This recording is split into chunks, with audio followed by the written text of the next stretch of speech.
For this video, I will be explaining digital literacy and technical communication of Chapter 2 of Rachel Spilka's text, Digital Literacy for Technical Communication. In a broad sense, R. Stanley Dicks focuses this chapter on what technical communication is and where the field is headed. He will argue that rapid change is occurring and will remain necessary for technical communication to survive. To begin, what is technical communication? In a very basic sense, technical communication is using words and images to persuade, or as Frederick Meyer states, explaining hard things to humans. According to the Society for Technical Communication, it is communicating about specialized topics, communicating by using technology, or providing instructions on how to do something.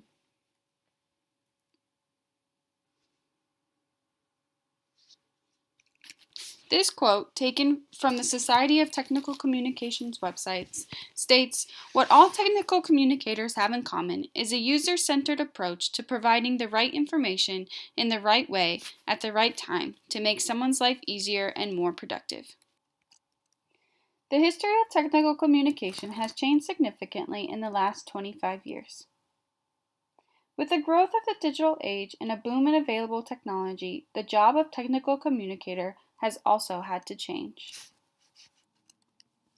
What Dicks argues in this chapter is that with the major societal shifts in terms of technology and business markets, the field of technical communications has also had to shift. Those shifts primarily take place in three ways: economic, management, and methodologies.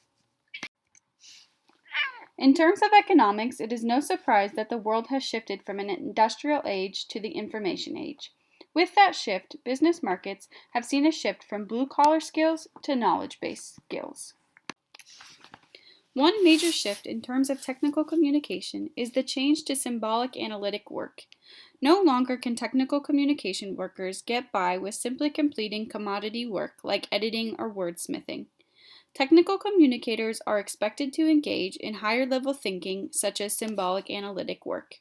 This type of work requires communicators to be able to analyze, synthesize, combine, rearrange, develop, design, and deliver information to specific audiences for a specific purpose.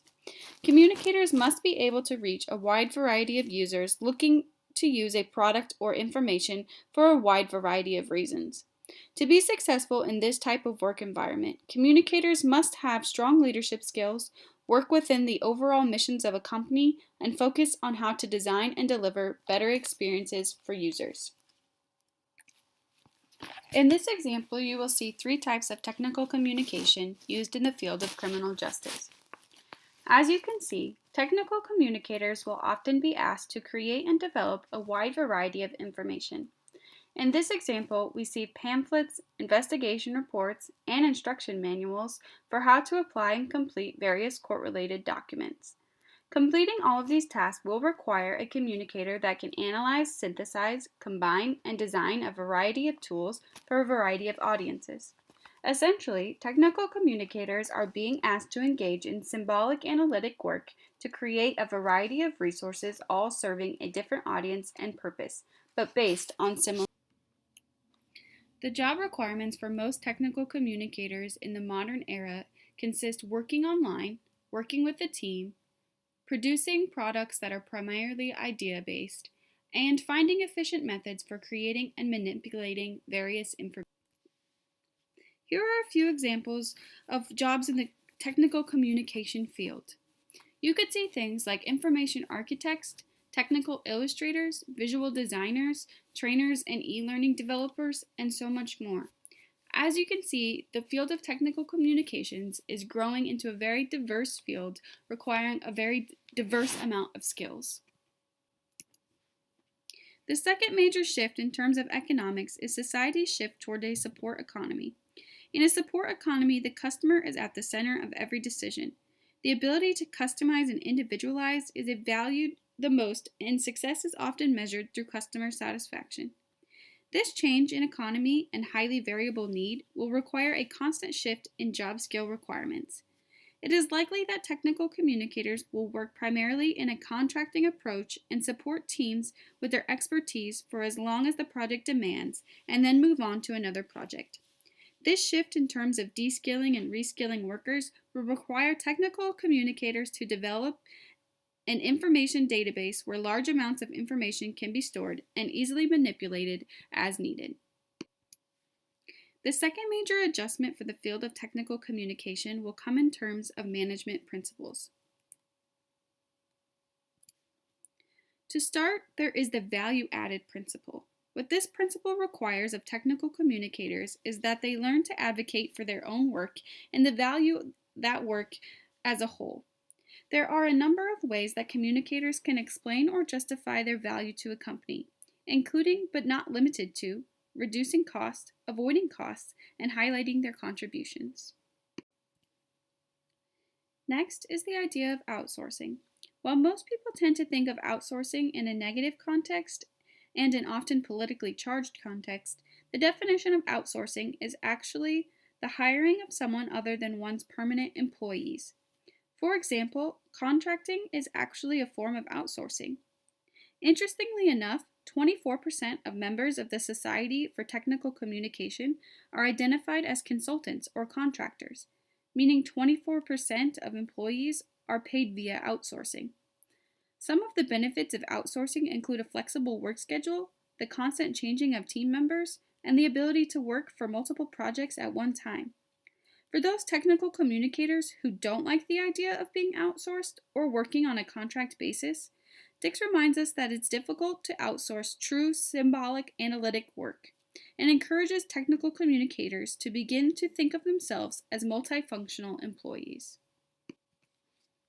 When discussing technical communication, it would be nearly impossible to ignore the process of globalization. Through globalization, technical communicators are able to collaborate with other countries and cultures. This is extremely important, and the world becomes more connected and dependent on effective communication between one another. Some ways technical communicators can help to support this process of globalization is to help other countries or education agencies establish academic programs for technical communications. They can also support and publish research regarding technical communication around the globe. Finally, it is most important that technical communicators anticipate change and be ready to adapt as these changes come. With that, globalization of technical communication comes the topic of translation and localization. Ways that the field of technical communication has been involved in this discussion is the limiting of term-specific vocabulary, reducing prepositional phrases, and preparing glossaries for necessary documents. Through globalization, the world of technical communication has learned to be more precise and clear with instructions and information. This precision enables better translation of documents and is ultimately a major part of symbolic analytic work. Finally, the last major shift in technical communication has come through the methodologies currently used in the field. The three major components are single sourcing, agile development, and distributed work. As you can see from the graphic, technical communicators are being asked to use a specific industry lens to help the target audience have access to the subject matter experts via an appropriate context structure. For example, a technical communicator working to develop the instructions for applying for a pardon shown in the beginning would be looking through the lens of criminal justice to give incarcerated individuals or their families knowledge about the application process of a pardon in the structure of step-by-step directions. In another example, a technical communicator might be looking through the lens of criminal justice to give recently paroled individuals information about the expectations and the process of completing probation, this time through the structure of a pamphlet or brochure. Single sourcing consists of two processes, creation and output. In the creation process, writers develop content without a concern of the media or mode the information will be used in. Writers are primarily concerned with developing modules of material and placing them into a content management system, or CMS. During the output process, technical communicators work to extract chunks of data placed into the CMS during the creation process.